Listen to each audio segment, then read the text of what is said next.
Mesdames et messieurs, l'UDCEVO vous souhaite une cordiale bienvenue ce soir à la salle des cantons.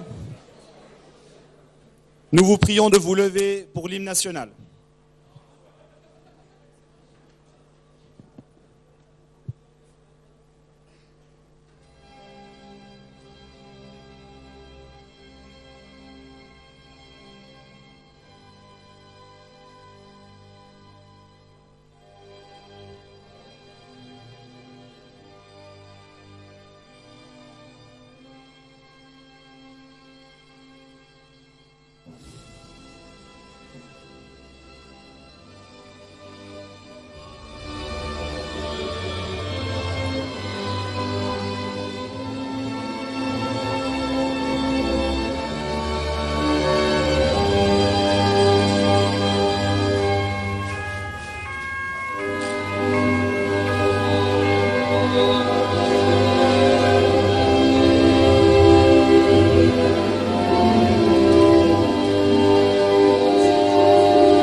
Monsieur l'ancien conseiller fédéral, Monsieur le président du Grand Conseil, Messieurs les conseillers nationaux, Madame la présidente de l'UDCEVO, Mesdames et Messieurs les députés, Monsieur le préfet, Monsieur le vice-président de l'UDC Suisse, Mesdames et Messieurs les syndics municipaux, Mesdames et Messieurs les conseillers communaux, Mesdames et Messieurs les représentants de la presse, Mesdames et Messieurs les membres, amis et sympathisants de l'UDCEVO.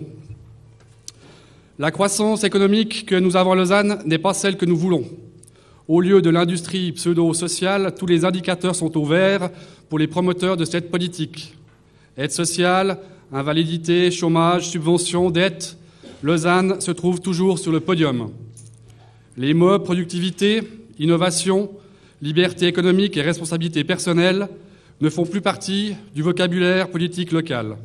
Seule une minorité de politiciens est encore familière avec l'idée que l'argent que nous dépensons doit d'abord être gagné. Malheureusement, c'est vrai également pour nos citoyens, dont la majorité s'est habituée à attendre une garantie de bien-être de la part de l'État.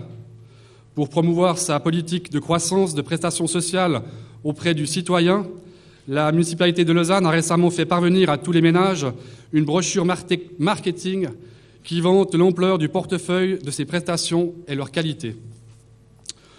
Honni soit qui pense que cette action était concertée avec le tout-ménage du Parti socialiste, intitulé « 3 ans d'action socialiste à Lausanne ». Quant à l'immigration, il vous suffit de vous promener dans nos rues pour vous rendre compte que les chiffres officiels de l'immigration de masse ne disent pas toute la vérité. En effet, l'immigration clandestine a pris une ampleur inconnue auparavant. À cela s'ajoute l'immigration dans nos systèmes sociaux, particulièrement généreux à Lausanne, et l'attractivité de Lausanne pour la criminalité itinérante en provenance de l'étranger. Si je complète ce tableau par le constat que la majorité des nouveaux emplois s'est faite dans les secteurs publics et parapublics, il devient évident que nous vivons le contraire d'une immigration saine qui correspond à nos intérêts. Vous l'aurez compris, le sujet de la conférence de ce soir est au cœur de l'actualité lausannoise depuis de nombreuses années et nous sommes heureux et fiers d'accueillir de nouveau M. Christophe Blocher. En effet, après 2008 et 2011, voici déjà votre 3e passage dans notre capitale vaudoise.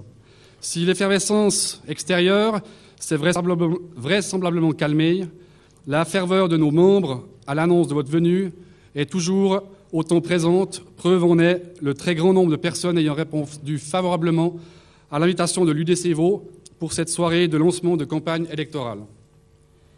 Je tiens une nouvelle fois à vous remercier, M. Blocher, de consacrer quelques heures à nos sections vaudoises et vous, chers membres et amis sympathisants de l'UDC, pour votre présence. En conclusion, j'aimerais préciser 2 points d'ordre technique concernant le déroulement de cette conférence. Celle-ci étant diffusée en direct sur Internet, les personnes qui souhaiteront prendre la parole pour poser des questions à l'issue de la conférence de M. Blocher voudront bien se munir du micro sans fil avant de parler. Et pour ce qui est du service des boissons, je vous laisse encore passer rapidement commande ou attendre le terme de la manifestation. Aucun service ne se fera durant l'allocution de M. Blocher, ceci afin de ne pas déranger la bonne écoute de la conférence. Je vous remercie d'avance et vous souhaite une excellente soirée.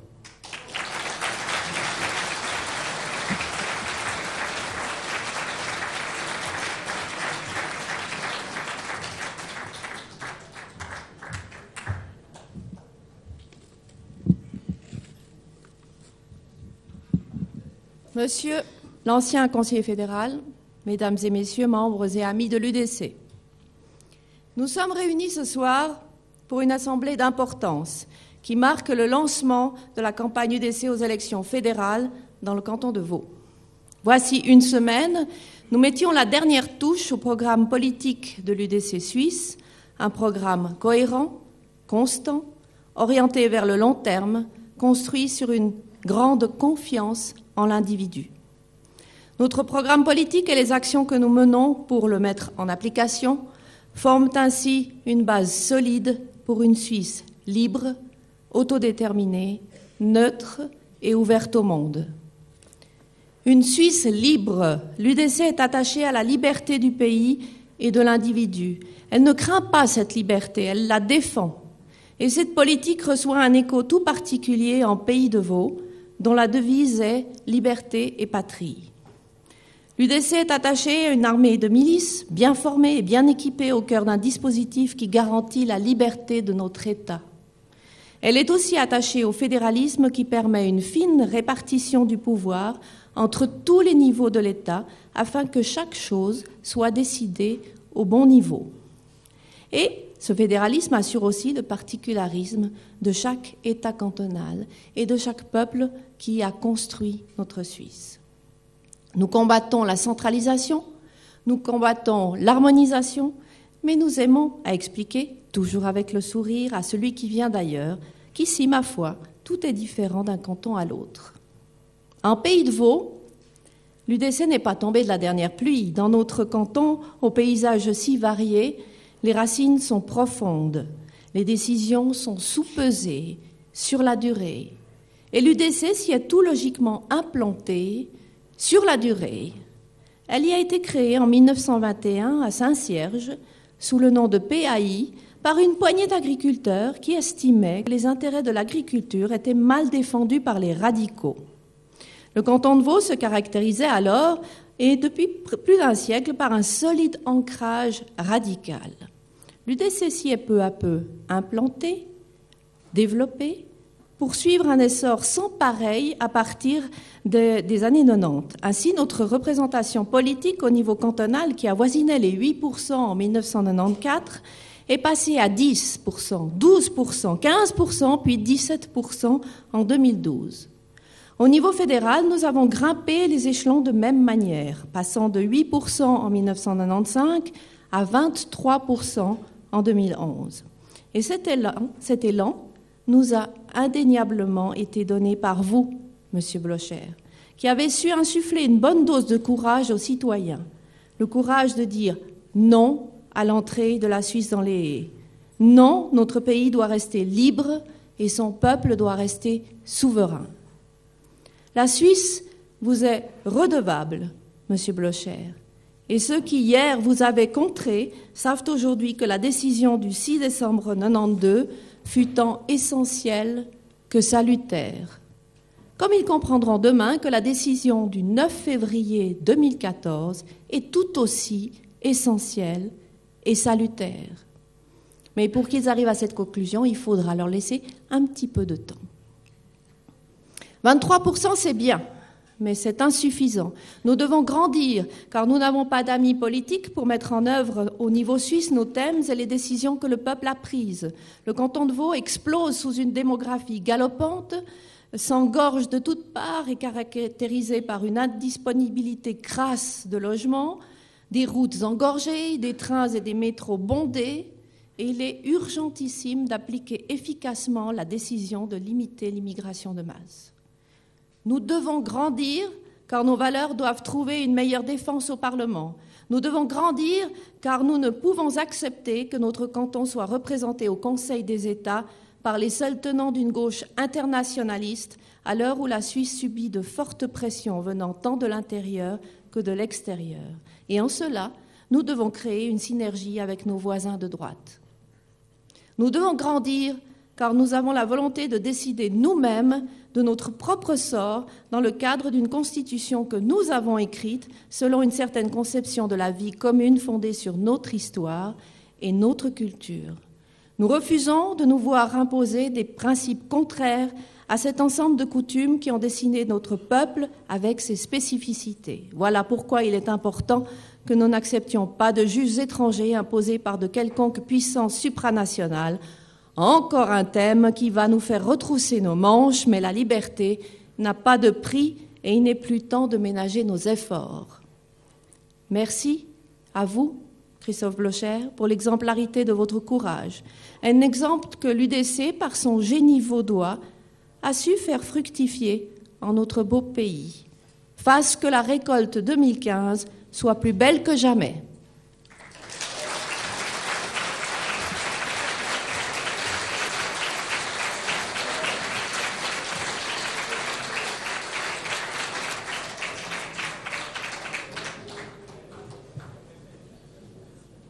Bonsoir mesdames, messieurs. Je me présente, je m'appelle Kevin Grangier, je suis le chef de campagne de l'UDC Vaud pour les élections fédérales du 18 octobre 2015. Et j'ai la mission ce soir, en fait, de vous proposer le lancement de cette campagne.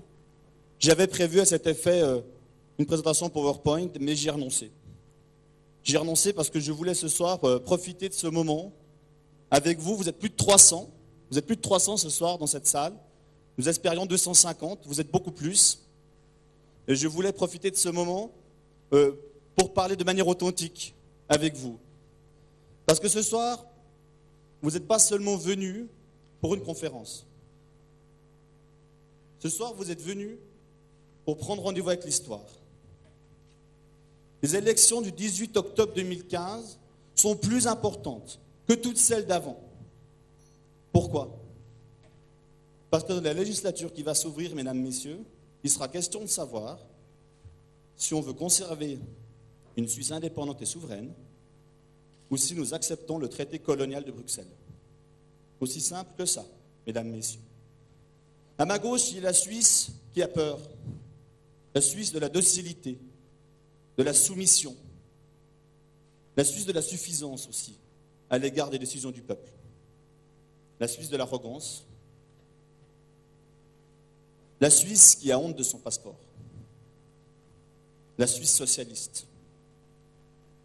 Et des socialistes, il n'y en a pas seulement qu'au Parti socialiste, ni seulement chez les Verts. Il y en a dans beaucoup d'autres partis. Des gens qui sont prêts à négocier notre dignité et notre liberté de citoyen d'un État libre. Et puis à ma droite, il y a la Suisse qui travaille, la Suisse qui se lève, la Suisse qui est fière, la Suisse libre, la Suisse forte, la Suisse digne. Ça, c'est nous, mesdames, messieurs. Et ce soir, je n'ai pas voulu de belles présentations, parce que l'heure n'est pas aux belles présentations. L'heure est à la mobilisation, mesdames, messieurs.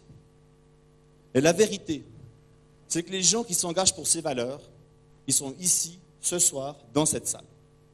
Et si ce n'est pas vous et moi qui nous engageons, soyez sûrs d'une chose, ce n'est pas ceux qui sont dehors qui vont le faire à notre place. C'est nous, ce soir, qui devons prendre tous ensemble, avec M. Blocher, l'engagement de nous battre pour notre pays de Vaud, pour la Confédération, pour la Suisse. L'heure n'est pas aussi belle que ça. Elle est grave, mesdames, messieurs. Depuis le 9 février, et je vais conclure avec ça, on a vu une seule chose. C'est que les Suisses ont demandé à retrouver la souveraineté de leur gestion migratoire. Et qu'est-ce qu'a dit Bruxelles à ce vote souverain des Suisses? Bruxelles a dit, mesdames, messieurs, vous êtes bien gentils, mais ce qui est à nous est à nous. Et désormais, seul le reste est négociable. Chaque centimètre que nous acceptons de céder, nous ne les récupérerons plus. Et ce soir, nous disons stop. Nous n'acceptons plus de négocier notre liberté. Nous n'acceptons plus de négocier notre dignité de citoyen libre. C'est l'engagement que nous devons prendre ce soir, ici, tous ensemble.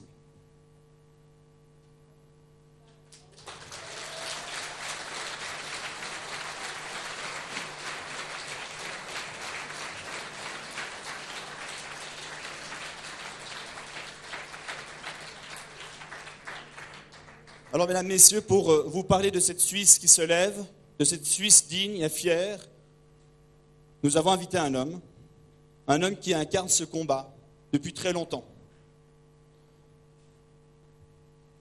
Un homme qui a su inspirer bon nombre d'entre nous, un homme qui ne s'est pas seulement engagé, mais qui a été le moteur essentiel. Et un homme qui aujourd'hui a besoin de nous, a besoin de la relève, a besoin de pouvoir compter sur une génération qui ne va pas avoir honte, qui ne va pas se cacher pour reprendre le combat qu'il a eu le courage et l'audace de mener face à l'établissement politique de notre pays, face à la classe politique.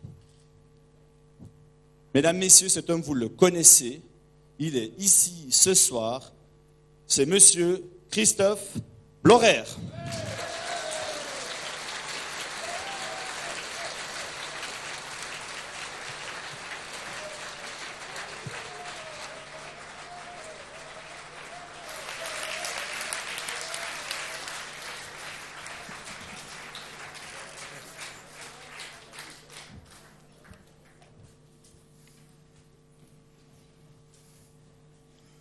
Madame la Présidente, le Président du Grand Conseil, Messieurs les Conseils nationaux, Mesdames et Messieurs députés, chers amis de la Suisse romande.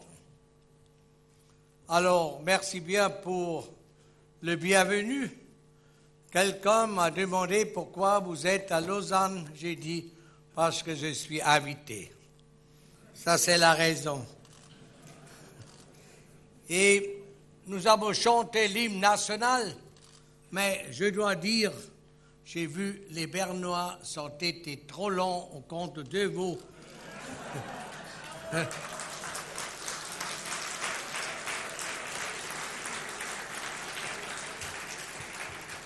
Parce que ça a été quand même petit, trop lentement, c'est la version bernois. Et vous m'avez invité, je parlais ici pour le thème actuel. Vous avez écrit pour le thème entre croissance économique et immigration de masse, quelle est la voie du bon sens. D'abord, je pars sur l'économie, parce que j'aime l'économie. Tout le monde me connaît parce que je suis politicien, mais politicien, c'est par hasard près de ma profession. Ma profession, c'est en industriel et je connais bien l'économie et puis je ne suis pas un industriel. Et j'étais pendant toute ma vie une personne industrielle.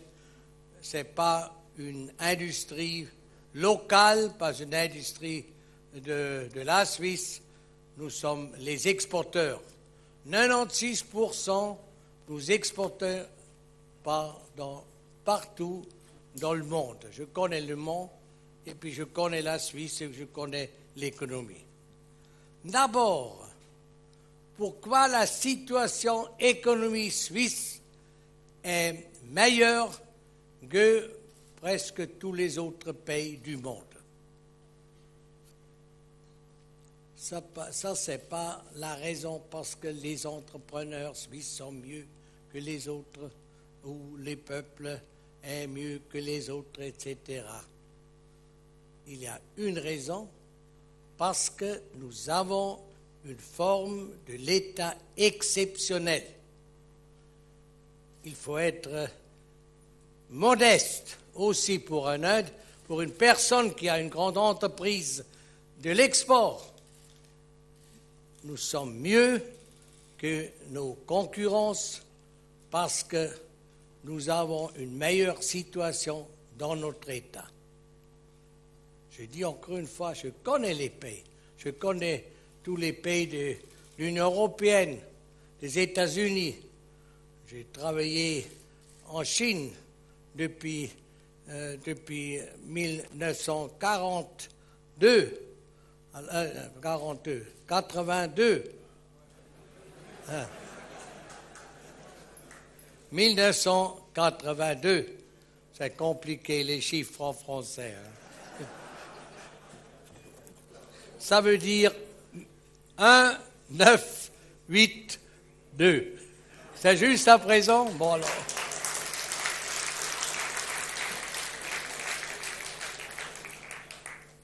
J'ai bâti 117 grandes fabrications seulement en Chine. Vous voyez, je connais le monde. Je dis seulement pour dire alors, parce qu'il y a beaucoup de politiciens qui disent qu'il est isolationniste. J'ai dit, et puis tu n'as jamais vu des autres pays. Mais parce que tu parles comme une personne mondiale, tu crois que tu es une personne du monde. Si je dis nous avons une forme d'État exceptionnel, nous sommes le seul monde, le seul pays sur le monde qui est une démocratie directe. C'est le seul. Il n'y a pas deux autres. Il y a un pays et puis encore la moitié, un autre, c'est des États-Unis. Il y a quelques États des États-Unis qui ont aussi, Californie, etc., qui ont une votation, mais c'est cas pour cas, ce n'est pas en général. Et c'est clair, on n'aime pas bien chez les politiciens, c'est un cas exceptionnel. Ils aiment bien l'harmonisation et puis égalité, etc., mais c'est exceptionnel. Et puis ça, c'est important aussi pour situation économique des entreprises et du peuple. Pourquoi? dans la démocratie directe, c'est les citoyens et les citoyennes, c'est le peuple, vous voulez, qui décide leur futur. Ce n'est pas le Parlement qui est le premier de l'État. Ce n'est pas le gouvernement. Le gouvernement, ça c'est le troisième. Et puis ça, on n'aime pas dans la politique, c'est clair. Vous voyez, j'ai fait une très grande carrière. Quand j'ai été, après ma non-réélection, dans la même minute, j'ai sauté de la troisième étage sur la première. Aujourd'hui, je suis dans la première étage avec vous.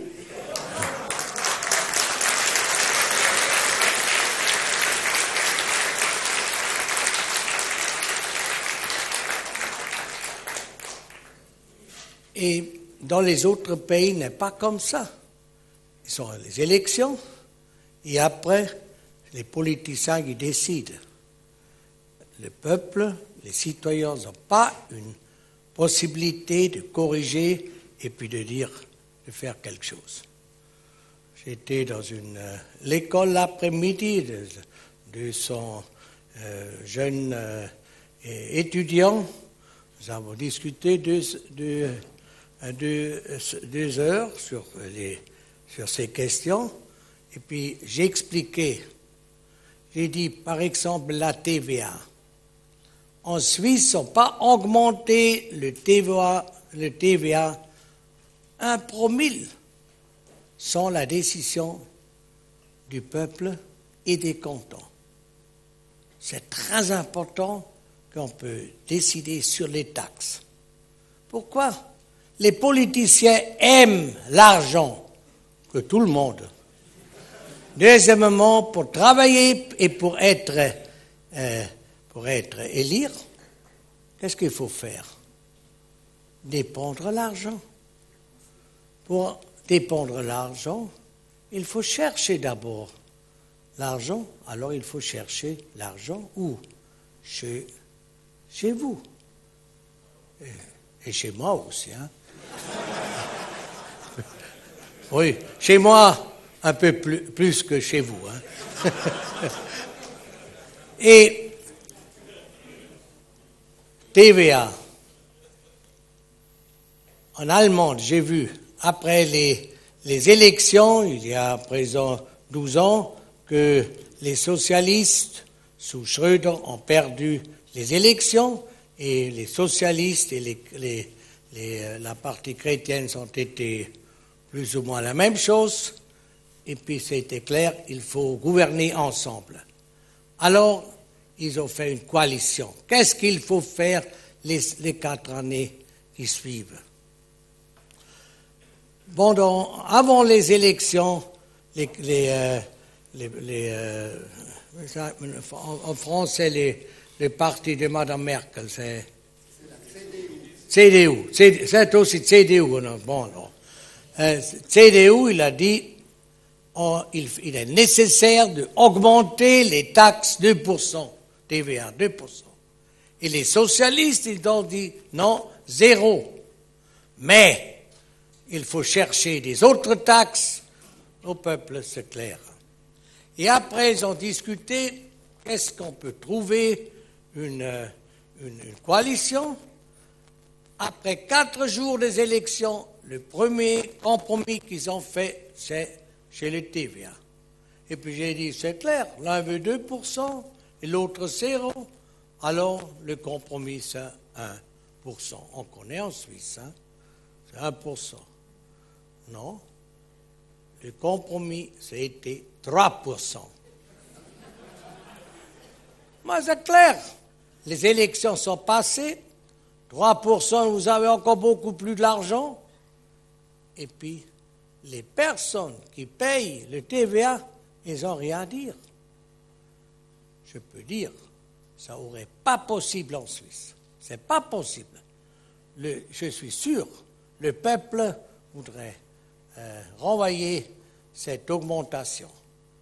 Et c'est encore plus important, les politiciens Berne, ils n'ont pas le courage d'augmenter 3% parce qu'ils savent le peuple veut dire non. Ça, c'est un exemple.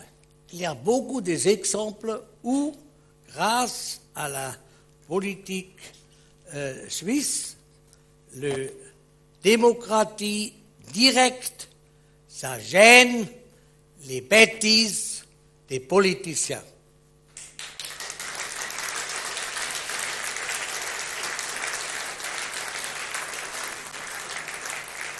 Et ça, c'est très important aussi pour l'économie. Pour ça, il y a beaucoup des entreprises qui disent qu'il est mieux en Suisse. C'est clair, il y a des avantages pour les entrepreneurs. Nous avons une place qui est très chère, parce que les salaires ils sont très chers. Oh, mais c'est pas mal, les salaires trop chers. Pourquoi nous payons si les salaires si hauts? Parce qu'il est possible, parce que nous avons une bonne situation. Si on fait une bonne politique, claire, ça marche à la côte des fautes, à gauche. Depuis 4-8 ans, c'est affreux qu'il marche à gauche, parce qu'à présent, nous avons un Parlement qui est gauche et puis un gouvernement qui est gauche. On dit toujours c'est milieu gauche, milieu gauche. C'est gauche. Gauche, c'est gauche, ça y est.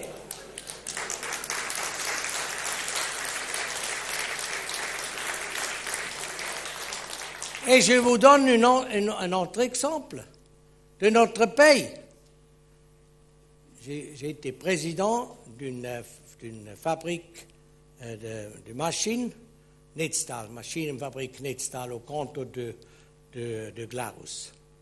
Et nous avons eu justement la même fabrication à Munich.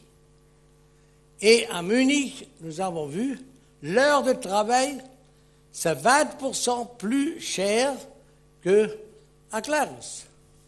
Mais les salaires sont 20% plus bas. Et puis j'ai dit, pourquoi il est possible comme ça? L'employé a un salaire qui est 20% plus bas, mais l'heure qu'on paye, c'est 20% plus. Parce qu'ils ont beaucoup de choses que nous n'avons pas pour payer à l'État, les règles de vacances, etc. Et puis les vacances pour les hommes, si la femme a un petit enfant, etc., etc., etc., etc. Les charges sociales, oui, les charges sociales. Et ça, c'est pas une bonne ordre. En Suisse, nous n'avons pas, parce que le peuple a presque toujours dit non, on ne veut pas augmenter. Vous vous souvenez encore, c'est le peuple qui a dit on ne veut pas 6 semaines de vacances. C'est clair, dans les autres pays, on a dit, les Suisses, ils ne veulent pas des vacances.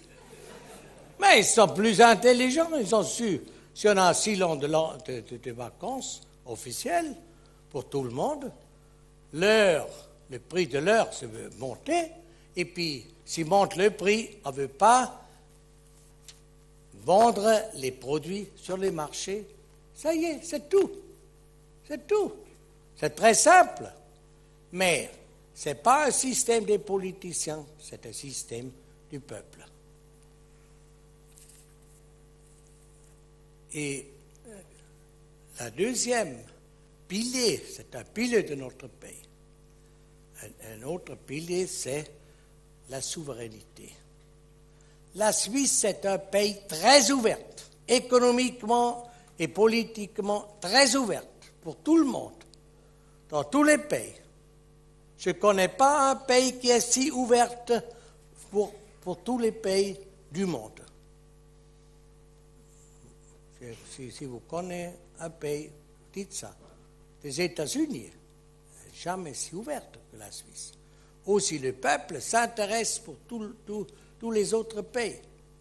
Et puis, nous exportons déjà longtemps dans les autres pays.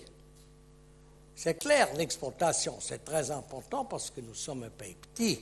C'est un désavantage, petit, nous n'avons pas un marché commun en Suisse, nous avons des chemins très longs sur les mers, nous n'avons pas les ressources de la terre, etc. Mais nous sommes quand même plus riches que les autres. C'est intéressant. C'est un pays pauvre, mais elle est très ouverte vis-à-vis des autres pays. Et c'est un grand avantage aussi économiquement. Nous sommes un pays neutre. Nous sommes un pays neutre. La Suisse ne mélange pas sur les grandes difficultés entre les grandes nations. Ça, j'ai vu, par exemple, si la Chine était communiste, elle était fermée, et puis si on ouvre cette porte, ce pays pour les exportations, etc. Quand j'ai été au commencement, à Chine, ils ont dit « Ah, la Suisse, ah, les Suisses, ils sont bienvenus !» Vous êtes neutre. C'est très important pour nous. Vous êtes le premier pays qui a accepté la Chine comme un pays. Vous êtes indépendant. On a été encore indépendant. Aujourd'hui, il attend d'abord qu'est-ce que fait l'Union européenne. Et après, il décide. Hein. Ça, c'est pas indépendant. Et deuxièmement, la neutralité, ils savent aussi. Il ne faut pas avoir peur de la Suisse. La Suisse, c'est petit. Il ne faut pas avoir peur qu'on veut conquérir la Chine. Avec l'Europe, avec les Russes, avec les États-Unis, avec les Japonais. C'est pas clair. Hein? Ils ont eu dans l'histoire aussi beaucoup des guerres. Alors vous voyez, mais nous sommes ouvertes avec tous les pays, mais une chose, la Suisse n'a jamais fait, laisser décider sur ce terrain les autres pays. C'est la Suisse qui décide.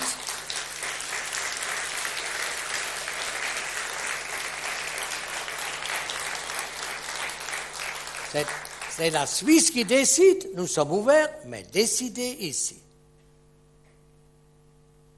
Il y a beaucoup de politiciens qui ne comprennent pas ça.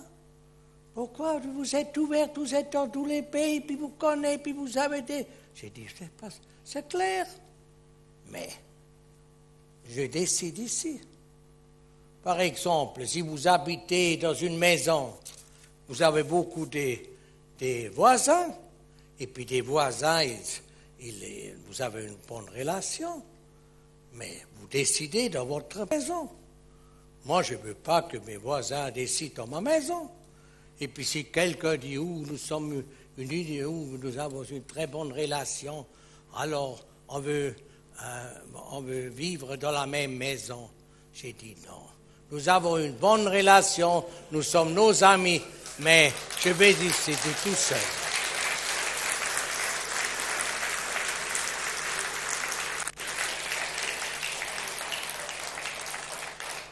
Vous voyez, ce sont des facteurs de l'économie, la souveraineté, la démocratie directe, la neutralité et aussi le fédéralisme.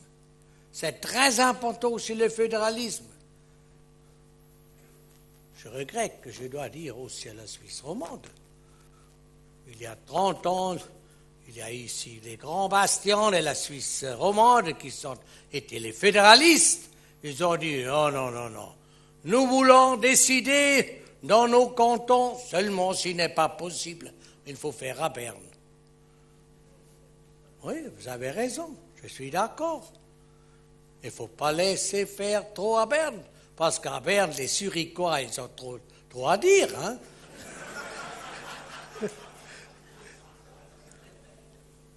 Mais, et puis ça, c'est aussi contre un droit, contre une force centralisée à Berne. Et puis s'il est centralisé, c'est toujours la même chose. On ne peut plus survivre. la région, il est trop loin. Berne est plus loin que Lausanne, pour les Vaudois.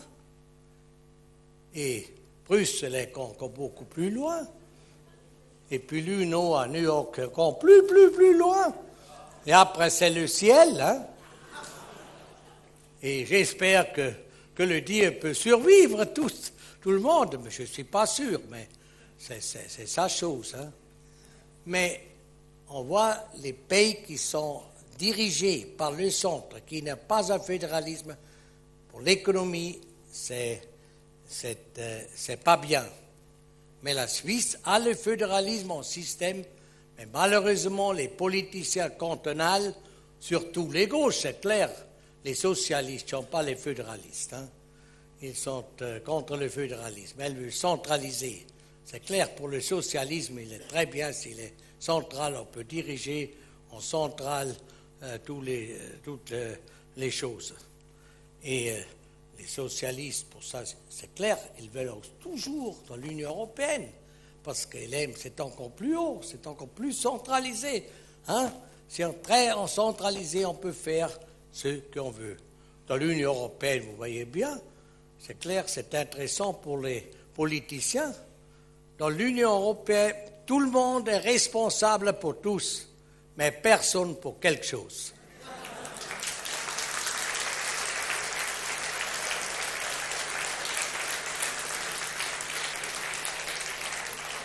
Et puis ça ne peut pas fonctionner.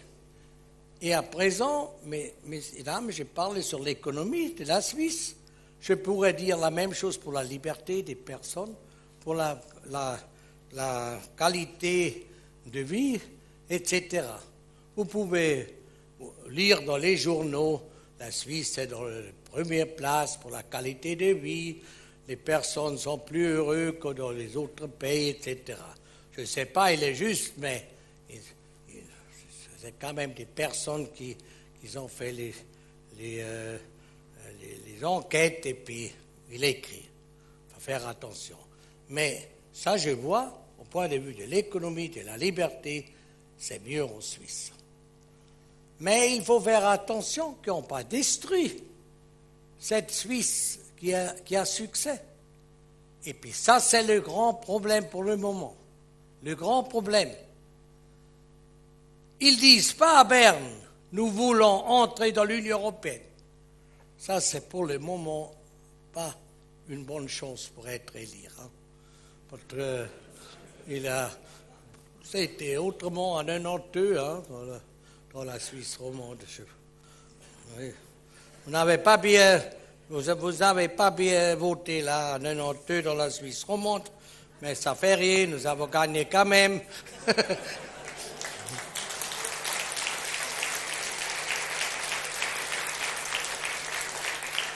Mais en 92, la majorité des politiciens et les enquêtes, ils ont dit la majorité du peuple veulent l'espace économique européen, la première étape pour entrer dans l'Union européenne.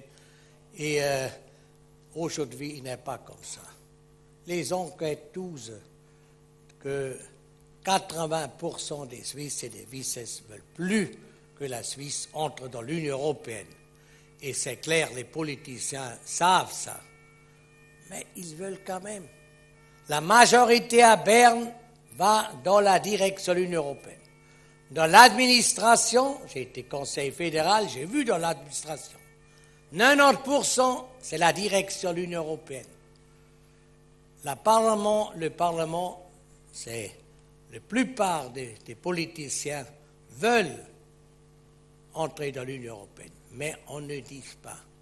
On ne dit pas parce que ce n'est pas bien pour la situation politique. Alors, qu'est-ce qu'on fait?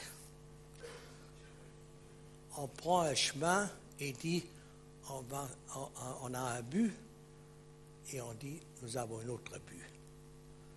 Ils acceptent le droit international. Et ils ont commencé de dire, le droit international, c'est plus haut que le droit de la Suisse. Vous pouvez décider ce que vous voulez. s'il est contre le droit international, c'est faute. C'est pas valable. Et puis ça, c'est très fort à présent. Vous pouvez décider beaucoup de choses. Une chose, c'est actuel, c'est l'initiative de la migration en masse.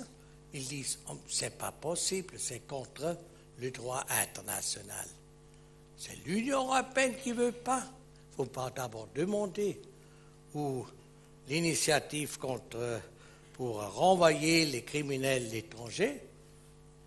La majorité des Suisses, des Suissesses, ils ont voté. La majorité des cantons, ils ont voté. Il le faut faire. Il y a à présent 4 ans. Ils n'ont encore rien à faire. Et puis, qu'est-ce qu'ils veulent faire? Ils veulent faire la chose que les Suisses et les Suissesses, ils ont renvoyé. Ils ont dit, ça, on ne veut pas. Ils veulent faire. Pourquoi? Il est contre le droit international. Et puis, on trouve toujours des personnes qui disent c'est le droit international. Qu'est-ce que c'est le droit international? Ce sont des personnes qui disent ça c'est accepté partout. Nous acceptons en Suisse le droit international avec les choses, les droits des hommes qui sont zwingend Völker, impératifs. C'est le droit international impératif. Je ne vais pas la chaîne avec ça. Ça c'est la torture, etc. Et puis les esclaves.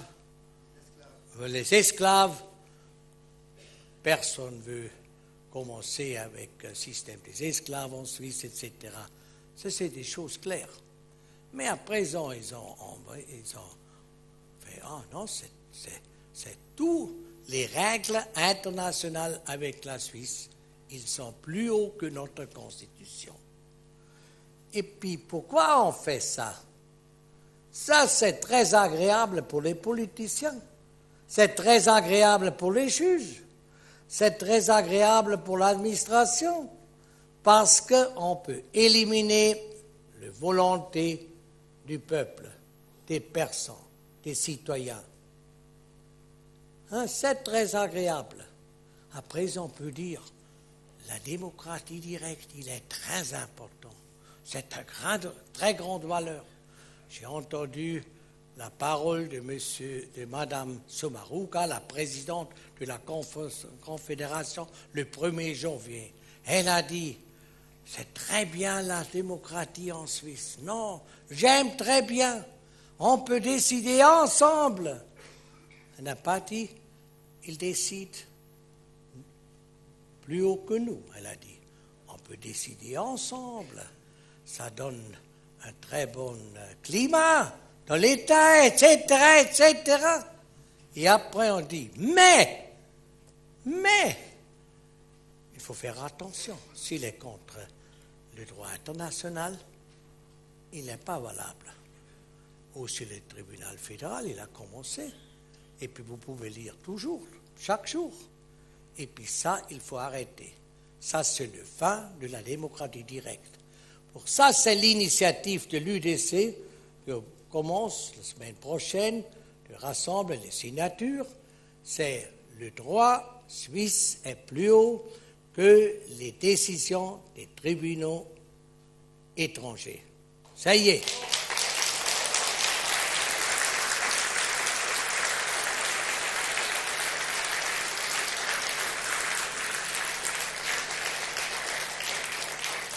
Et pour la souveraineté aussi, la souveraineté veut dire alors on décide en Suisse.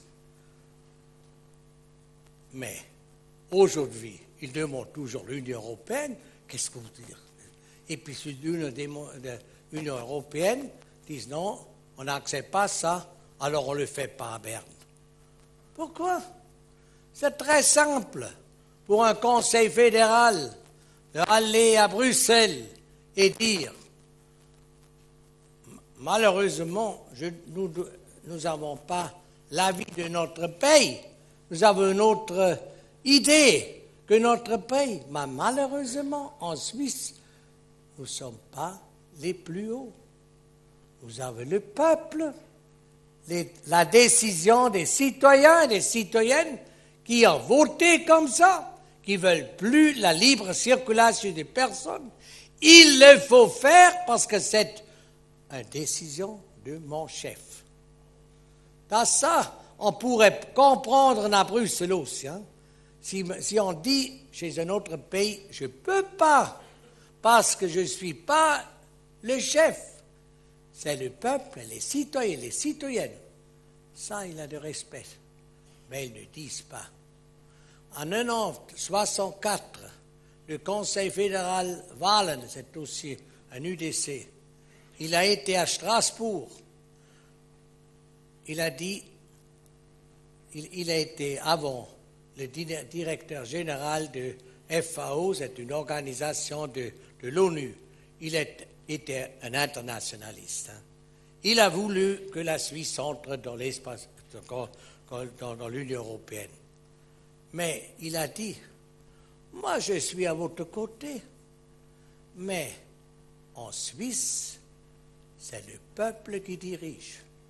Et les citoyens, les cantons ne veulent pas. Pour ça, il est décidé et puis on ne le fait pas. Ça, c'est encore quelque chose. Hein? Ce sont des personnages, mais pas les personnes qui... Pourquoi ils ne le disent pas? Ils ne veulent pas dire qu'ils sont les premiers. Hein? Ils regrettent. Je ne suis pas le premier. Je suis le troisième dans le Conseil fédéral. Oh, ça c'est affreux. C'est encore le peuple qui décide.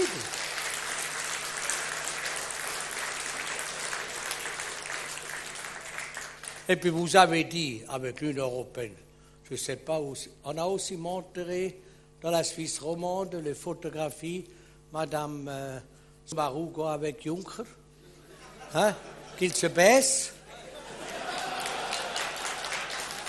Non. Mais c'est affreux, comme une petite fille.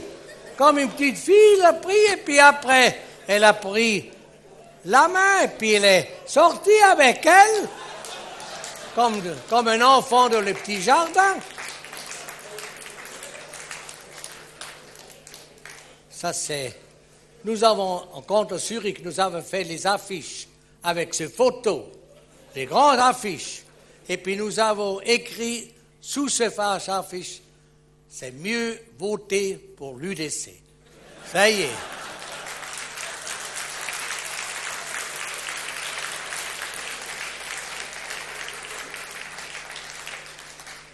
Mais pourquoi il le fait?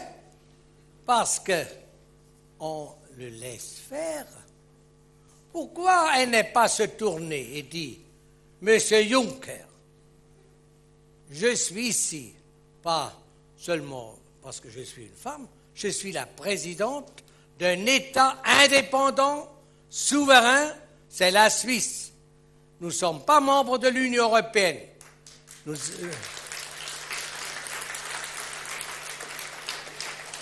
Elle pourrait dire, nous acceptons votre organisation, l'Union européenne. C'est le respect. Mais on veut aussi le respect pour la Suisse. Et puis on ne laisse pas faire les choses comme les petits amis ou frères et cochons.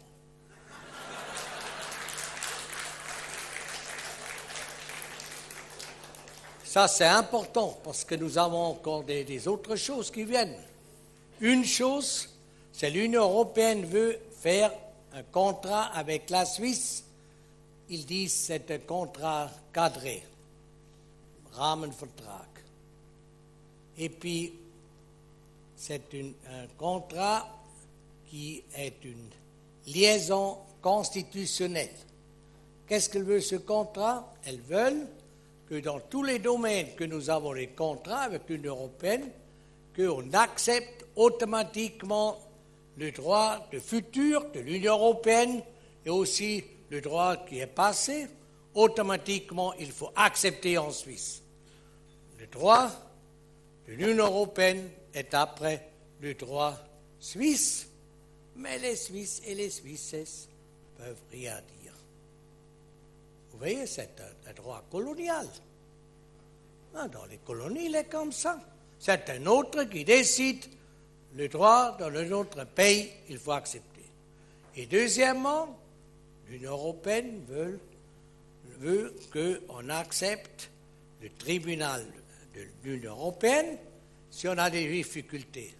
Ça veut dire les tribunaux fédéraux, il faut accepter. Vous voyez, c'est contre notre souveraineté, c'est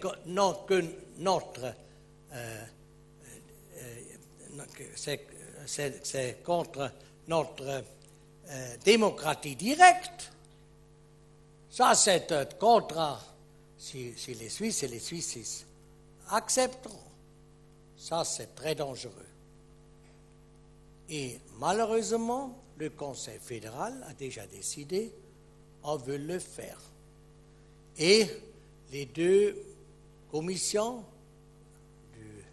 des chambres du Parlement, ils ont décidé, on veut faire. Alors, ils attendent à présent les élections, parce qu'il est un peu dangereux de discuter avant. Mais vous verrez, en 1916, il faut décider sur un contrat comme ça. Ça, c'est une deuxième votation sur l'entrée dans l'Union européenne. C'est calme, c'est pas direct. C'est toujours, chaque année, un peu plus, et enfin, on est dedans, mais on ne peut plus décider. Ça, c'est mon grand travail. Je suis président de cette comité de EUNO. Et puis, j'espère que vous êtes bientôt aussi membre.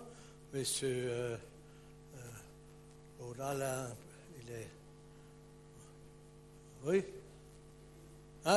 Je dis aux personnes de partager les invitations pour ce comité, c'est très important. Ça coûte 10 francs par année, c'est pas beaucoup. Mais vous avez les informations, il faut lutter. C'est très important. Ça, c'est le fin de la Suisse. C'est la fin des avantages que j'ai dit que nous avons, économiquement et au point de vue de libre. Et il y a encore des autres choses. Neutre. La Suisse, il est encore neutre. Pourquoi il déclare toujours à Berne s'il y a des difficultés entre deux pays? Toujours, il prend parti, ils disent non, c'est pas bien qu'ils ont fait, etc. Non, fermez la bouche, reste neutre à Berne, restez à la place.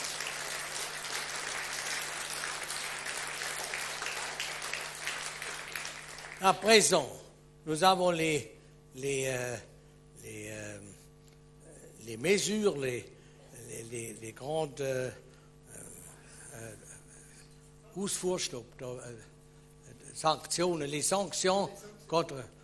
les sanctions économiques contre les Russes. Ils ont dit non, on n'a pas à côté de l'Union européenne. Mais j'ai regardé, c'est écrit justement la même chose que l'Union européenne a fait. Et puis, Russe, l'ambassadeur de Suisse, il a été invité à Russe chez les ministres, il a dit, la Suisse n'est plus neutre, vous êtes été neutre, vous êtes plus neutre. Vous voyez? Et puis ça, c'est absolument inutile. C'est clair, on ne peut pas faire une marche libre, autrement c'est contre l'Union européenne. Mais on a toujours, dans l'histoire, on fait, alors c'est le status quo, ça aujourd'hui, on le fait, ça y est. Ils ont dit à Berne, mais ils ne font pas parce qu'ils ne veulent pas décider contre l'Union européenne. Parce que dans la tête, ils sont déjà dedans. Et puis ça, c'est pas bon. Vous voyez, c'est très sévère la situation. Et puis je dois dire, contre toutes les choses, les choses contre la démocratie directe, contre la souveraineté, contre la neutralité, contre le fédéralisme aussi. C'est l'UDC plus ou moins seul à Berne. Plus ou moins seul à Berne. Pour ça, vous pouvez lire toujours dans les journaux. L'UDC est toujours seul. C'est toujours l'UDC qui dit non. Non, c'est très important. Il ne faut pas dire toujours oui pour les choses qui sont contre la Suisse. Il faut dire non. Et ça, c'est la raison pourquoi l'UDC est aujourd'hui le plus grand parti. Et puis moi, je suis sûr que notre parti veut augmenter aussi cette année, parce que le peuple voit, c'est le parti qui est encore pour la Suisse. Je ne connais pas...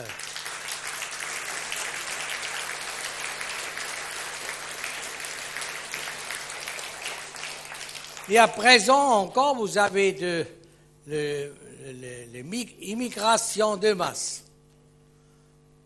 Il n'existe pas un pays sur le monde qui a une libre circulation des personnes.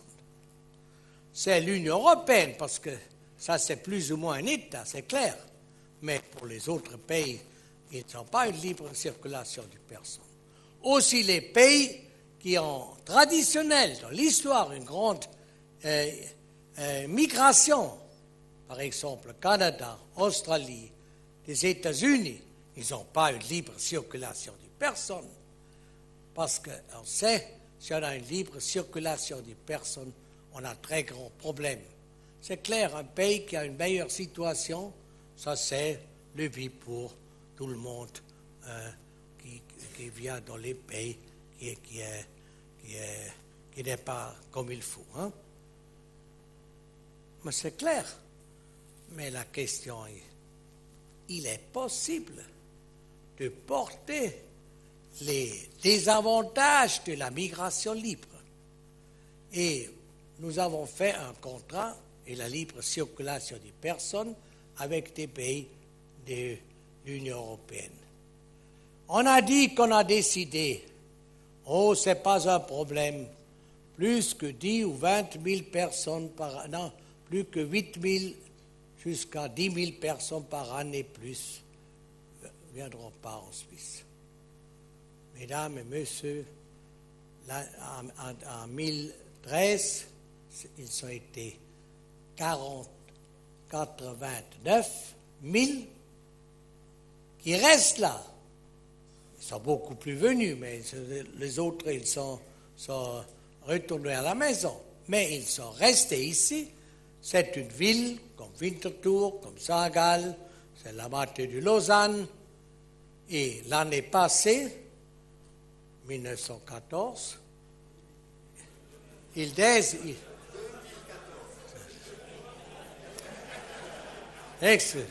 2014, à 2014, ils sont de nouveau plus que 80 000. Ils ne disent pas combien, ils ont dit, on ne peut pas compter déjà parce que les installations de computers ne fonctionnent pas. Voilà. Bon, alors on attend. Mais au sein, ils sont beaucoup plus que 80 personnes. 80 000 personnes. Et puis s'ils restent là, c'est une deuxième fois, Winterthur, cette année, encore une ville, etc. Et puis ça, on ne peut pas porter. Ce n'est pas possible. Regardez, combien de médecins, combien de hôpitaux, combien de routes, combien etc., etc., etc. Et puis on a dit, mais la Suisse, il est augmenté, l'économie est augmentée. Et puis, mais par tête, il n'est pas augmenté. Vous avez une augmentation dans ces années? Non, non. Et puis, où sont les personnes? On a dit depuis 2007, il a commencé 2007, jusqu'à 2013, à présent, on a Suisse 200 280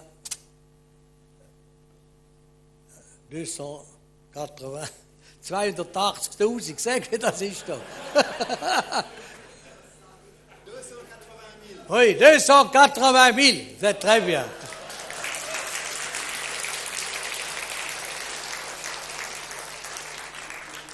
Et puis j'ai dit, ah, c'est très bien. Mais 64% de ces personnes, ça sont les places de travail dans l'État, dans l'administration de notre État. Ce n'est pas pour l'économie productive. Alors, ça, ce n'est pas une bonne chose. Ça coûte cher pour les autres. Et l'amélioration en Suisse, c'est fini. Vous voyez, à présent, à Berne, ils disent, à présent, 2 milliards, on n'a plus les taxes. Et puis j'ai demandé pourquoi. On ne sait pas. Il n'y a pas une chose extraordinaire. Les personnes naturelles et les personnes juridiques, ils ont payé moins. Mais quand on paye moins, si on a moins, la fortune, le revenu des personnes naturelles, les bénéfices dans les entreprises, ils sont baissés. Ça y est, c'est tout. Parce qu'on a blessé les fondements de notre État aussi, la bureaucratie. Dans l'économie privée, on a produit, je connais seulement les chiffres de l'export, 9% plus, mais avec les mêmes personnes. C'est la productivité. Mais l'État, dans le même temps, il a 6,5% plus de personnes dans l'administration de l'État, dans les écoles, et puis des hôpitaux, etc. Et le salaire des personnes qui travaillent chez l'État, c'est les Beamten, les fonctionnaires, c'est le salaire au milieu. C'est 120 000 francs par personne. Je ne connais pas une entreprise qui est 120 000. Je ne connais pas. Ce n'est pas le plus haut salaire, oui, la moyenne. Vous voyez, la Suisse, c'était un État de la liberté, libre, avec un État qui n'est pas trop cher, pas trop fort, etc. Mais c'est aussi une situation qui n'est pas bien. Il y a beaucoup de choses qui ne fonctionnent plus. La politique d'asile, c'est un désastre par excellence. Je peux dire, parce que j'ai eu 4 ans. Quand j'ai été élu conseil fédéral, il a dit, alors, c'est le département Blocher, on peut regarder la migration. Ah, mais j'ai baissé les asilants qui viennent en Suisse de 21 000 jusqu'à 10 000. Et puis j'ai voulu encore plus diminuer, mais ils me renvoyaient, puis ça y est. Bon.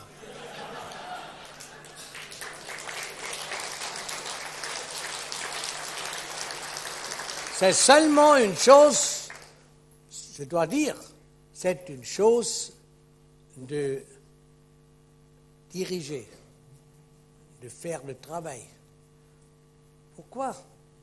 La plupart des asilants ne sont pas les réfugiés. 90% ne sont pas les réfugiés. Ils ne sont pas menacés dans les pays. Ils viennent parce qu'ici, c'est une meilleure situation. Deuxièmement, il vient avec le passeur. Il paye. Dans mon temps, ils ont payé 5 000 francs. À présent, ils m'ont dit à Berne, ils sont 8 000 par personne de l'Afrique ou en Suisse. Ils ne viennent pas avec les bateaux comme vous voyez à la télévision. Ils viennent avec les grands bateaux et 300 ou 500 mètres avant l'Italie, ils changent le bateau dans les petits bateaux qui ne sont pas bien, etc. Non, ça c'est une industrie. C'est une industrie. Et puis, comment on peut arrêter cette industrie, il faut regarder que les personnes qui ne sont pas les réfugiés, ils sont tout de suite à la maison. Et puis s'ils sont tout de suite à la maison, ils vont chez les passeurs et disent, tu m'as dit, tu peux aller en Suisse, paye 8 000 ou 8 000 francs, et puis tu peux rester en Suisse longtemps. Aussi si tu n'es pas réfugié, et puis si tu restes longtemps, tu peux rester, etc., etc., etc. Et puis après, les personnes qui sont rentrées tout de suite à la maison disent, ça c'est une cochonnerie, ça c'est pas en ordre, et puis elles menacent les passeurs. J'ai vu, comme s'ils sont menacés. Et puis après, ils racontent, et puis les passeurs disent, il faut faire attention. Suisse, c'est pas intéressant, parce qu'ils n'acceptent plus les passeurs et puis les asulants. J'ai fait en Afrique, dans quelques pays, les affiches dans la télévision. Il ne faut pas venir en Suisse, parce qu'en Suisse, on peut venir seulement si on est menacé la vie, autrement pas. C'est clair, c'était toujours un grand bruit en Suisse, dans les conseils fédéraux, ils ont dit c'est pas bon pour l'image de la Suisse, etc. Mais comme ça, il le faut faire, autrement ça ne va pas. Et puis, il ne faut pas toujours discuter de centres, ça dure longtemps, et puis beaucoup de systèmes, de parler avec les autres pays, etc., etc. Aujourd'hui, le Conseil fédéral il a accepté, on prend 2000 personnes de Syrie en bloc, etc. 3000, oui, 3000 et 2000. Tout de suite, 1000 encore plus tard, ce n'est pas le Conseil fédéral qui soigne ces personnes. Et ça, les communes, les citoyens, les citoyennes, hein?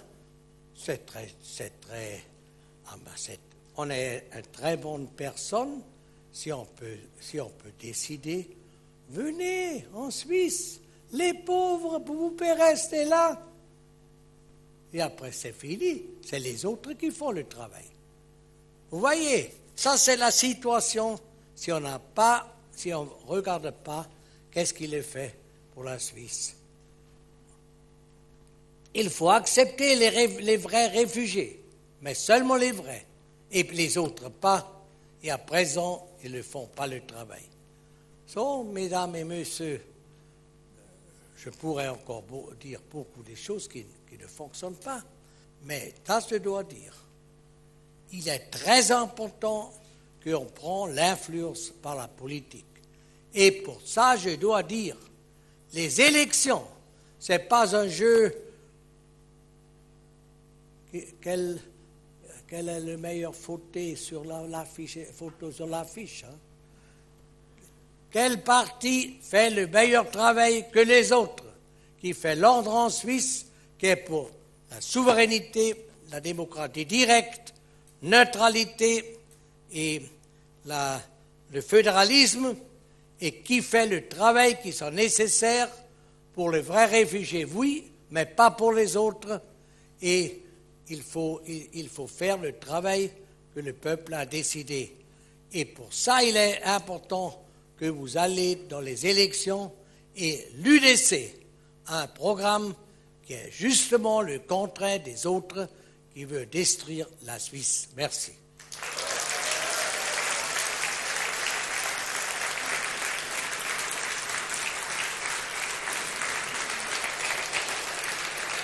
On fait encore quelques questions.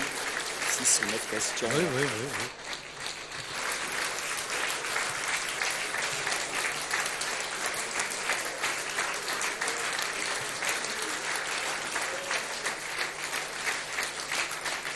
Vous avez encore un peu de l'eau? Je vais commander tout de suite.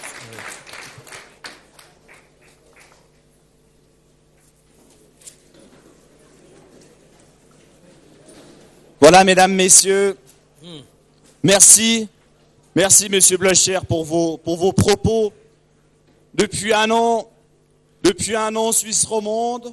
Il n'y a pas une semaine sans que la presse, sans que les politiciens de gauche prophétisent la fin de la Suisse, l'apocalypse pour notre pays, d'avoir eu l'audace de voter oui le 9 février. Alors, Monsieur Blocher, vos propos sont un véritable bol d'air pour nous.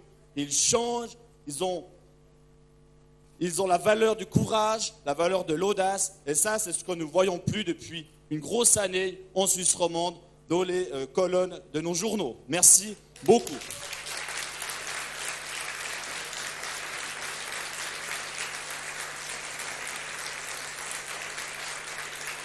Mesdames, Messieurs, nous allons ouvrir maintenant un petit quart d'heure de questions. Monsieur Blocher, je vous propose, on prend 3 questions. Oui. Vous répondez, on reprend 3 questions et puis on s'accorde un petit quart d'heure. D'avance, je tiens à m'excuser, il y a beaucoup de gens qui auront sûrement des questions. On ne pourra pas tous y répondre ce soir. Donc d'avance, merci de votre indulgence. Voilà, je vais passer le micro à Monsieur Ducommun et puis je vais désigner donc les personnes qui souhaitent poser une question. Je leur demanderai de lever la main afin que je puisse les identifier rapidement. Là, à droite, là. Ah.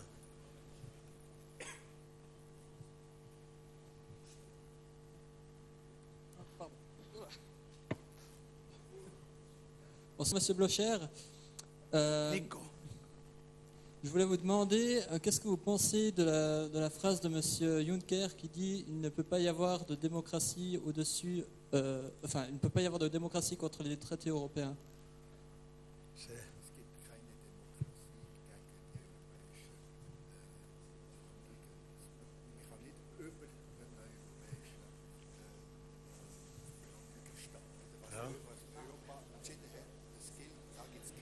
Non, vous n'avez pas raison. Nous avons les contrats. Un contrat, on peut résilier.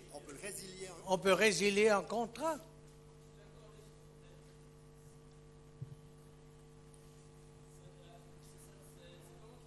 Le micro. Ce n'est pas moi qui dis ça. Je cite Monsieur Jean-Claude Juncker, le président de la Commission européenne, qui dit qu'il ne peut pas y avoir de choix démocratique contre les traités européens, en fait. Oui. C'était vis-à-vis de la Grèce. Peut-être il a raison dans l'Union européenne. Mais nous ne sommes pas les membres. Ça, c'est justement le contraire.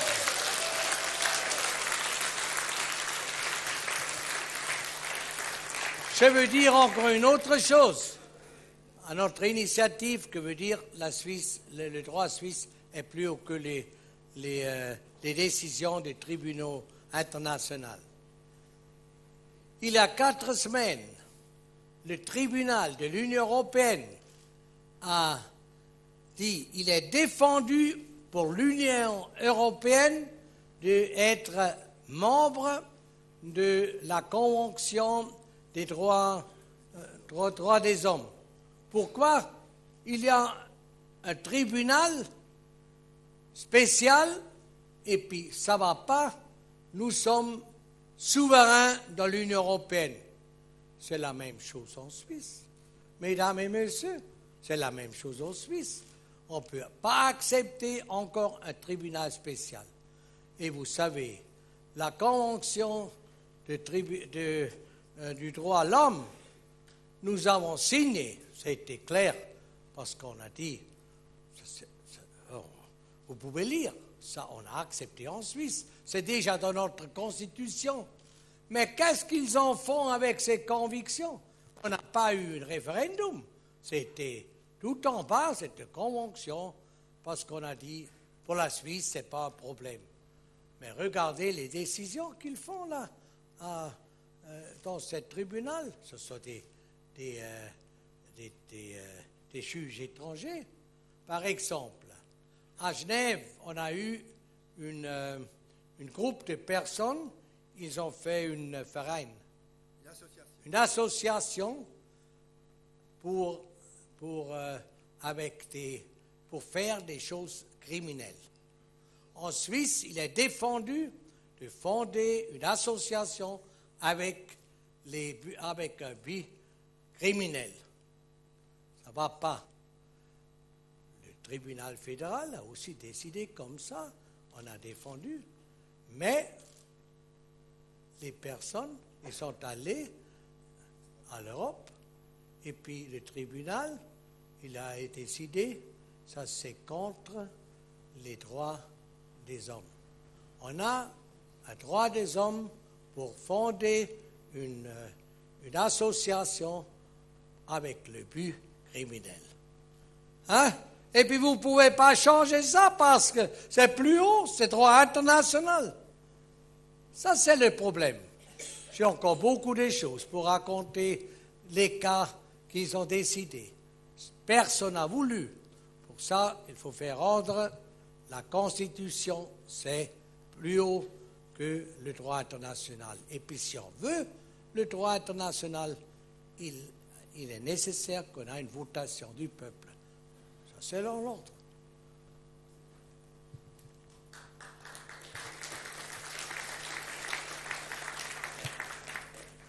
Bonsoir. Bonsoir. Merci d'être parmi nous ce soir. Je me demande quel genre de relation la Suisse devrait-elle entretenir avec les pays en voie de développement pour ne plus être soumise au chantage de l'Union européenne. C'est le Treaty Welt. Hein? Ja. Le chantage, c'est Erpressung. Oui. C'est clair, nous n'avons pas un pouvoir pour l'Union européenne. Nous avons assez à faire dans notre pays. Mais aussi les autres pays de développement, Afrique par exemple, moi je trouve qu'on a une situation à présent qui n'est pas bon pour ce pays. Parce qu'un problème, c'est l'aide avec l'argent pour ce pays. On paye toujours. On a, depuis la guerre mondiale, on a payé 1 000 milliards de dollars pour les pays d'Afrique. Et puis, le produit intérieur, bruttoinlandsproduct. Oui, le produit intérieur brut, il est 50% aujourd'hui. Ça, ce n'est pas un système. Il faut investir. Il faut faire un ordre libéral dans ces pays. Et puis on peut produire. Et puis ça, c'est la richesse. Et puis c'est très simple de partager de l'argent. Hein, vous connaissez les conférences, on paye. Et puis les personnes, qu'est-ce qu'ils font en Afrique? Qu'est-ce qu'il faut faire pour recevoir l'argent? Ça, c'est faute. Il faut faire quelque chose pour gagner l'argent avec les bons produits. Mais ça, c'est un problème mondial, mais la Suisse fait la même faute. Hein.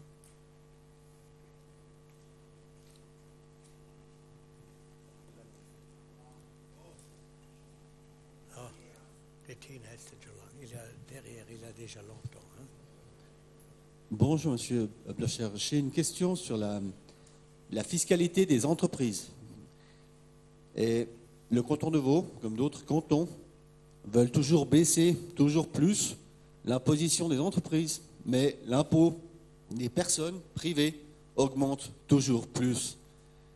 Est-ce que vous ne croyez pas que les gens en ont assez de payer trop d'impôts et qu'il faut une limite à certaines réductions fiscales pour les entreprises internationales? Oui, vous avez raison. Il faut diminuer pour tout le monde. Pourquoi on a baissé pour les entreprises? Parce qu'on a dit, si on baisse les taxes pour les entreprises, ils viennent des autres pays pour faire des investissements. Ce n'est pas faute, c'est bon. Mais il n'est pas bon que les personnes naturelles payent toujours plus. Quand on voit, il est comme ça. Quand on Zurich, il n'est pas comme ça. L'UDC a 3 fois dit alors on ne peut pas augmenter les taxes pour les personnes naturelles. Et puis, une fois, on n'a pas eu le succès dans le Parlement, enfin le référendum, et puis on a baissé. Le peuple, il ne veut pas augmenter toujours les taxes. Alors, il faut faire la même chose au compte de vous. Et pourquoi vous payez si beaucoup de taxes?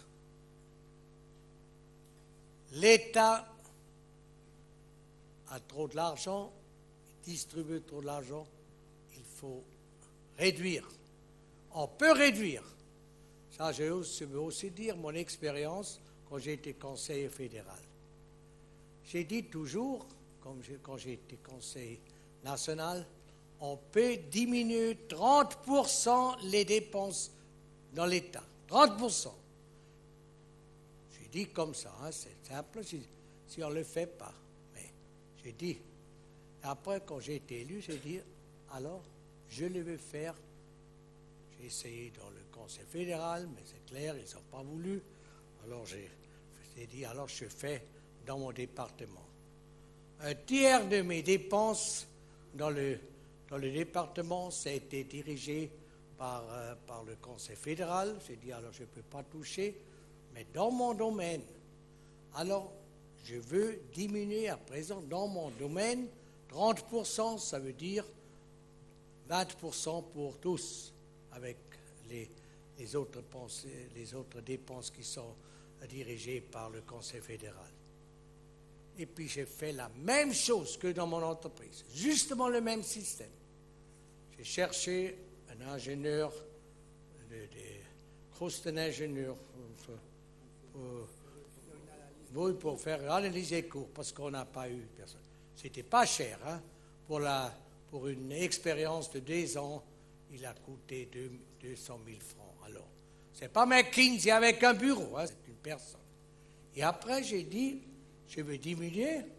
Chaque directeur est venu, j'ai dit, vous faites une proposition, comment vous pouvez diminuer les dépenses.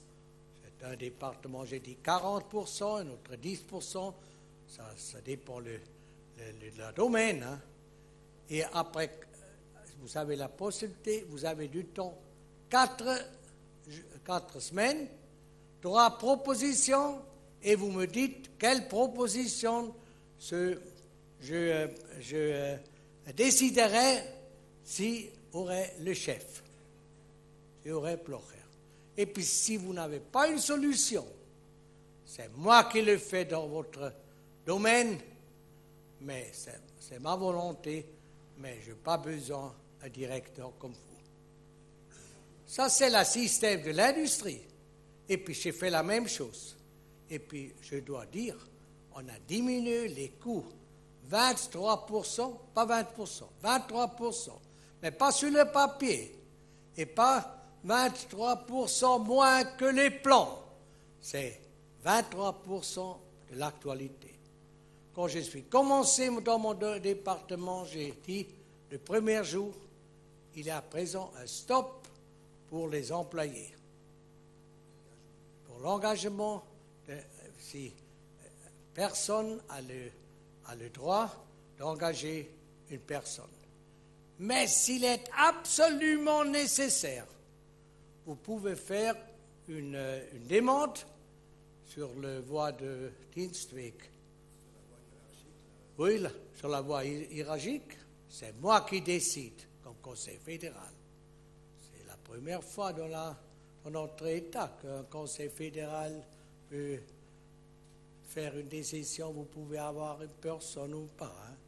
Mais dans les 3 mois, pendant les premiers 3, on a fait, personne n'a eu besoin d'une personne. Personne. Parce que ça a été trop compliqué d'écrire jusqu'à Blocher, hein, et après il dit encore non. Mais quand j'ai été commencé avec notre programme, après 3 mois, 120 Stellen, places de travaux, ils sont déjà piffés, ça y est, ils ont été vides. Et j'ai fait un grand faute. Au fin, j'ai voulu encore diminuer beaucoup de devoirs. Ils ont fait les choses que je trouve, et ça, c'est pas utile, c'est pour rien. Mais au fin, nous avons eu 23% moins de dépenses, mais encore les mêmes devoirs, s'ils ont fait encore la même chose qu'avant. C'est ma faute, parce que je n'ai pas dit 40%, il faut diminuer. Oui, pour diminuer les devoirs, il faut faire ça aussi. Il est possible, mais on ne le fait pas. Et puis on fait toujours la même chose dans l'État. C'est le gouvernement qui va dans le Parlement. Le Parlement dit qu'il faut diminuer les dépenses. Et puis le gouvernement dit, alors, dis où il faut diminuer. Et après, c'est déjà fini. L'un dit ça, l'autre ça, et puis on ne le sait pas.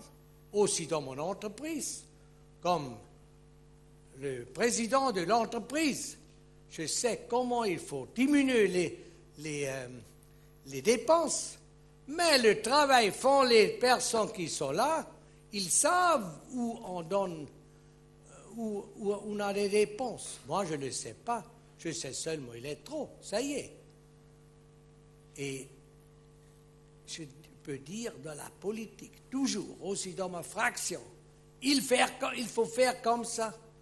Mais toujours, ils font le contraire. Ils commencent à diminuer ici 100 000 francs, et puis etc. Là, les autres disent non, etc. Il faut laisser travailler. Le gouvernement doit dire, nous avons 3 propositions, et puis c'est la bonne proposition. On peut encore un peu corriger. Autrement, si vous dites rien, le gouvernement dit, bon, ça j'ai vu au canton de Zurich, ils ont dit, bon, nous n'avons plus la police. Ah oui, alors, nous n'avons plus la police. Ou, non, il n'est plus possible que les élèves vont à l'école, parce qu'ils diminuent toujours les dépenses dans les places qui sont nécessaires, et puis laissent les autres. Ça, c'est le voie pour diminuer les taxes. J'espère un temps qui vient qu'on peut diminuer comme ça. C'est une question de système. Mais s'ils ne veulent pas, ils ne veulent pas.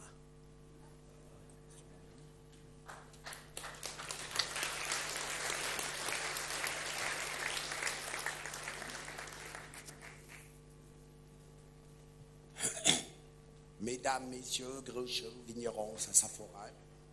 Alors, voilà, moi je vais poser une question, même 2, simple. Comment on peut lutter contre le dogme européen qui nous écrase, nous, la petite Suisse, qui est au milieu de l'Europe, avec une migration de masse qu'on n'arrive pas à gérer. Et puis ça concerne tout le monde dans cette salle, et y compris dans tout le territoire suisse. Comment on va faire pour l'avenir du pays? Parce que plein de gens se posent plein de questions. On voit que la vie est beaucoup plus dure. On voit qu'on est complet dans les rues, dans les gares. Pour trouver une maison, acheter un bout de terrain, c'est quasiment impossible. J'ai remarqué ces 5 dernières années que mon beau pays avec le drapeau, hein, on n'est plus chez nous. On se sent plus chez nous. On se sent comme des pions au milieu d'un monde de globalisation et puis d'un dogme européen où on nous impose, on ne nous laisse pas à nous de réfléchir. Oui, la Suisse, il y a des montagnes. Oui, la Suisse, il y a des paysans. Oui, la Suisse, il y a des vignerons. Oui, la Suisse, il y a des travailleurs. On n'est pas foutu de leur donner une dignité, de leur donner minimum 4 000 à 4 500 francs par mois. On a voulu tout globaliser. Et ça, vous ne savez pas, vous, les mesdames, messieurs, que c'est sur votre dos.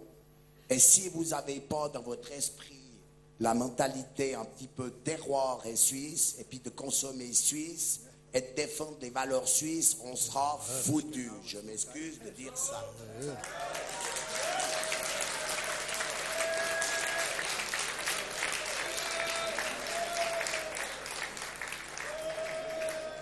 Oui, j'ai parlé sur les problèmes. Mais qu'est-ce qu'il faut faire contre la migration de masse? On a décidé, on le sait, c'est pas une chose extraordinaire. Nous avons eu ce système que nous avons décidé depuis 1970 jusqu'à 2007. Ça fonctionnait. Les entreprises, ils ont eu les travailleurs. Mais avant qu'ils ont cherché à travailler dans les autres pays, ils ont cherché en Suisse. Et puis, d'abord, il faut prendre les personnes en Suisse. Et puis, si on n'a pas assez, on peut prendre. Mais on ne peut pas prendre les étrangers et après 2 semaines qu'ils ne sont pas le travail, ils sont dans l'aide sociale pendant 5 ans. C'est très simple. Et vous voyez, la Suisse, l'industrie a bien fonctionné. Les salaires sont montés. Nous avons eu l'ordre, mais en 2002, on a décidé, commencé en 2007, libre circulation des personnes. L'Union européenne veut ça, et puis, mais on a fait une clause dedans, une clause qui n'est pas content, on peut dire non, et puis on peut changer le contrat ou on peut résilier. Mais le peuple et les cantons, ils ont décidé. Mais à Berne, on ne fait pas le travail. Et puis, qu'est-ce qu'il faut faire pour faire le travail? Il faut changer la situation politique, il faut élire des personnes qui font le travail. Alors, regardez qu'on peut élire l'UDC, et après, il faut regarder que l'UDC travaille.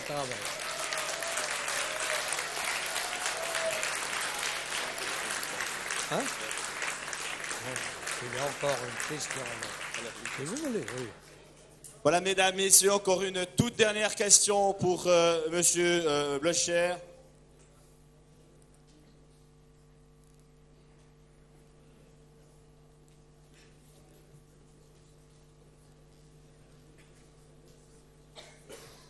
Bonsoir, Monsieur Blocher. Merci d'être parmi nous. Une question simple.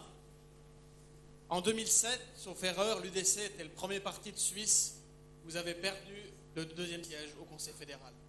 En 2011, l'UDC était le premier parti de Suisse et on n'a toujours qu'un seul conseiller fédéral UDC. L'autre conseillère fédérale fait partie d'un parti que peut-être certains connaissent, moi je ne le connais pas. Un tout petit parti qui vient des Grisons. Est-ce qu'en 2015, lorsque nous serons de nouveau le premier parti de Suisse, vous aurez le courage d'exiger 2 sièges UDC au Conseil fédéral, et si oui, comment?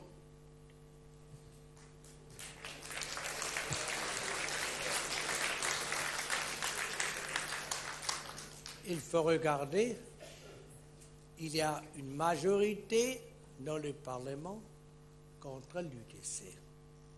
C'est la majorité gauche. Cette conseillère fédérale, que vous ne connaissez plus le nom du canton de Grison, et vous ne connaissez plus le parti, ça c'est une candidature des gauches. Ça y est, les socialistes, les Verts, et puis malheureusement le PDC, il a voté, et puis aussi quelques radicaux, surtout de la Suisse romande. Hein? Ah oui, je les connais, hein, je les connais. Et puis au sommet, M. Couchepin, c'est aussi de la Suisse romande, je crois. Ils ont élu cette personne, et à présent, nous sommes seulement avec un représentant là-dedans. Pour ça, j'ai dit toujours, nous sommes pour la moitié de l'opposition. Et puis, il faut faire cette opposition. Pour ça, on fait des initiatives. Ils disent toujours, pourquoi vous faites les initiatives? Pour ça, on a le Parlement. C'est-à-dire parce que le Parlement est gauche, et puis le peuple, il a voté pour nous, déjà 2 ou 3 fois. Vous n'êtes pas pour la majorité. Nous sommes la majorité. Mais ça dure quelque temps. Il faut regarder. À présent, ça commence de tourner. Peut-être ça dure encore quelques ans. Pourquoi? PDC, les radicaux, surtout les deux, ils ont perdu. Ils ont perdu. Il y a beaucoup de personnes qui ont élu ces partis qui, à présent, ils sont à nos côtés. Peut-être vous avez entendu, vous avez lu au compte des Zurich. À présent, c'est une personne qui est venue, une personne très forte, un des meilleurs journalistes en Europe, hein, M. Köppel.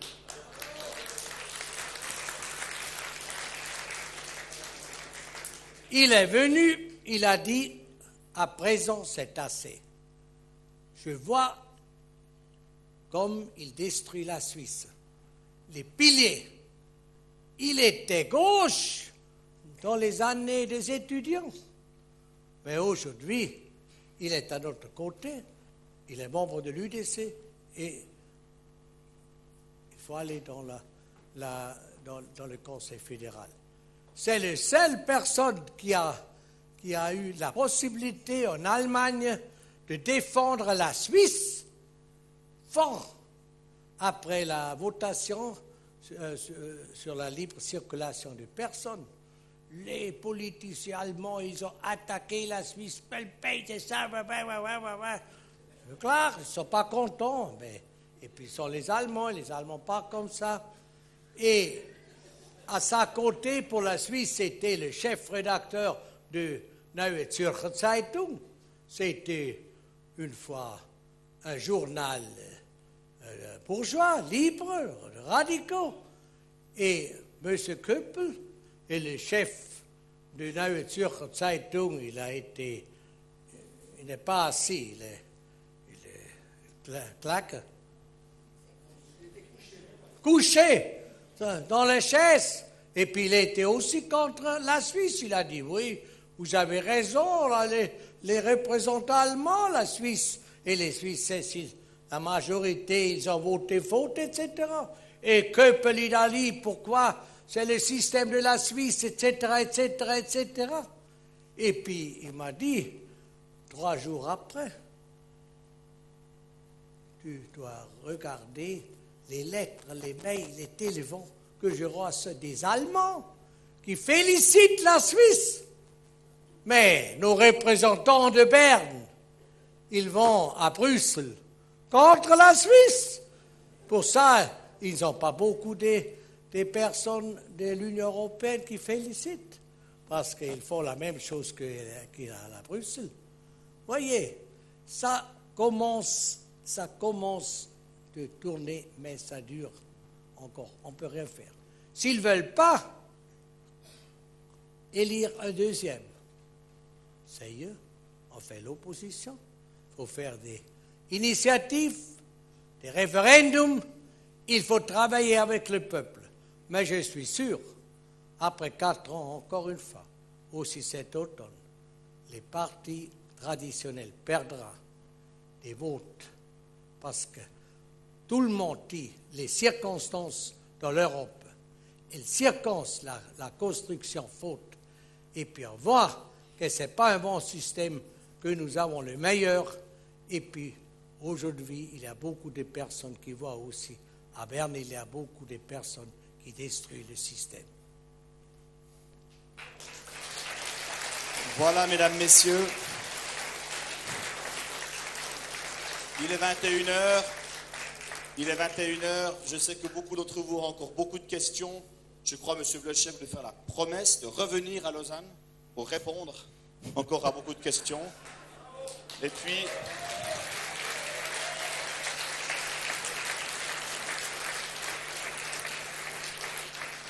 j'étais venu les 2 fois précédentes, puis je crois, si on regarde bien, que chaque fois que vous venez, il y a de plus en plus de personnes. Alors, la prochaine fois, on louera le stade à la Pontaise pour pouvoir accueillir toutes les personnes. Je crois que Lausanne aime de plus en plus Christophe Blocher. Donc ça, c'est la bonne nouvelle de la soirée. Mesdames, Messieurs, avant de passer la parole à notre présidente Fabienne Despote pour le mot de la fin, j'aimerais simplement vous rendre attentif à cette petite carte que vous avez toutes et tous trouvée sur votre place en arrivant. Cette petite carte, c'est pour inscrire un nouveau membre à l'UDC. Elle a le port payé. Il s'agit simplement de la remplir et de la retourner. Et ce soir, j'aimerais que chacun de nous se promette à lui-même de remplir une carte comme celle-là. pour lui-même s'il n'est pas membre de notre parti, ou pour un proche, pour que la prochaine fois, nous ne soyons pas 300, 350, mais 700, ou beaucoup plus. Ça, c'est important, mesdames, messieurs. Et puis enfin, vous avez tous reçu des petits drapeaux suisses et vaudois. Si vous voulez les garder en souvenir, gardez-les. Si vous voulez nous les redonner pour les prochaines manifestations, il y a un carton à l'entrée, vous pouvez les poser à l'intérieur en ressortant. Voilà, mesdames, messieurs, je prends congé de vous ce soir, je passe la parole à madame Despote, et puis en mon nom, je vous souhaite une très bonne fin de soirée, je vous remercie du fond du cœur de vous être engagés avec nous ce soir. Alors, je vais encore dire une phrase. J'ai entendu.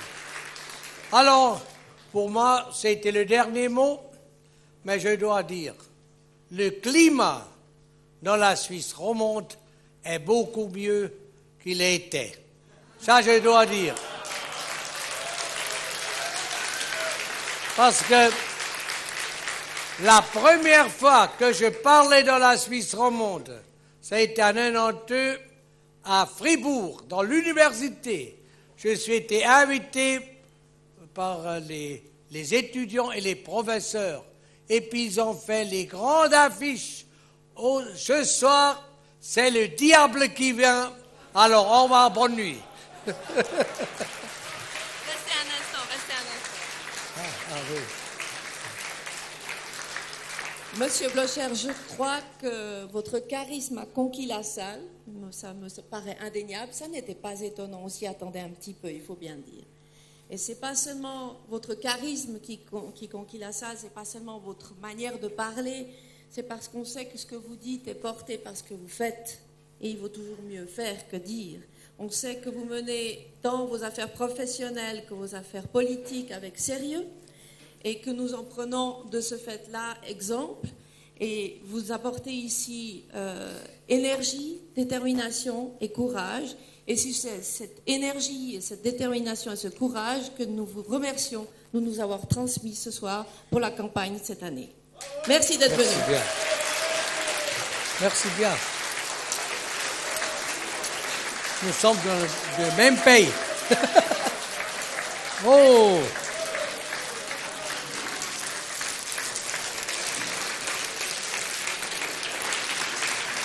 Alors, vous voyez, c'est un grand avantage que je ne suis plus membre du Conseil fédéral. Dans le Conseil fédéral, on peut accepter seulement cadeau que pour manger dans un jour.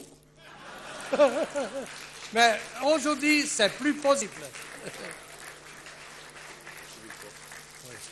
Il viendra le chauffeur. Hein? Merci à tous et à toutes. La soirée est terminée. Notre secrétaire général me fait transmettre une communication de très grande importance. Vous avez des petits drapeaux, vous pouvez les garder, les emporter si vous voulez. Et sinon, les laisser sur place. Bonne rentrée chez vous. Merci à tous.